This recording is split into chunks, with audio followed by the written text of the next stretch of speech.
तर मित्रांनो आता विषय एका लेटरचा आहे। आता काय विषय या लेटरचा आहे तुम्हाला सांगतो, काय व्हिडिओ तेवढा शेवटपर्यंत बघा। तर विषय असा होता की आपल्याला ते लेटर पोहोचवायचं होतं सोलापूरला। कसं आहे आपल्या मित्राला अर्जंट होतं म्हणल्यावर काय करायला लागते हो मित्राचं, मग गडबडीत होती त्याच्यामुळे आज आपण एकटंच गेलतो आपल्या घोड्याला घेऊन, त्याच्यामुळे काय विषय नव्हता। म्हणलं पोस्ट ऑफिस तेवढं सुरू असू दे बाबा, बरं होईल तेवढं, त्याच्यामुळे काय विषय नव्हता, सुरू होतं पोस्ट ऑफिस सोडा। तर तिथला भाऊ म्हणला भावा तुला वेळ केलास आता काय होणार नाही, उद्या यायला लागतंय। मग म्हणलं आता काय विषय नाही, जातो उद्याच येतो। मग जाता आता एक 5 रुपयाचा लिपापा घेऊया म्हणलं, त्यात सगळं घालून बिलून नाव बिवल्या लागतंय, मग त्याला लिपाप्यात ठेवूया म्हणलं, नाही तर हातानंच आपल्या निम्म घाण होईल ते। मग म्हणलं जाऊया आता, खरं गाडीत आमचे पेट्रोल कमी होतो, म्हणलं गाडीत जरा पेट्रोल टाकूया आपण। तरी बरं झालं जवळच पेट्रोल पंप होता हो, नाहीतर धक्का मारत गाडी जायची पाळी होती सोडा। कसं आहे गाडीत एकदा पेट्रोल टाकलं की मग कसं जरा फिरवाय बरं पडते हो, त्याच्यामुळे काय विषय नाही, 100 रुपये तेवढंच टाकायचं बघा। मग आपण आपल्या पांढऱ्या कावळ्याला भेटायला गेलता हो, तो लगेच येऊन गाडीवर बसला, याला दूध आणायचं होतं, म्हणलं चल बाबा जाऊन येऊया आता। मग भावाला म्हणलं आधी आपण मस्तपैकी केळं पण घेऊन जाऊया हो, म्हणलं मी केळं खातो तू दूध पी, काय विषय नाही म्हणलं। मग भावानं स्वतःला पण जराशी केळं घेतली आणि आपण आपल्याला पण जराशी केळं घेतली। नंतर आपण दूध घ्यायला गेलो हो, तरी बरं आहे इथं 10 रुपयाचं दूध मिळते बघा, तेवढं चहा बी बनवाय बरं पडते।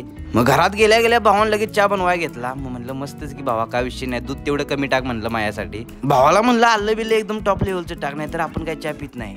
कसं आहे मित्रांनो केला चहा प्यायला 1 नंबर वाटते हो, त्याच्यामुळे काय विषय नाही। तर भावानं आजच्यासाठी एवढंच, व्हिडिओ आवडला तर 100% लाईक आणि सबस्क्राईब करायला लागते।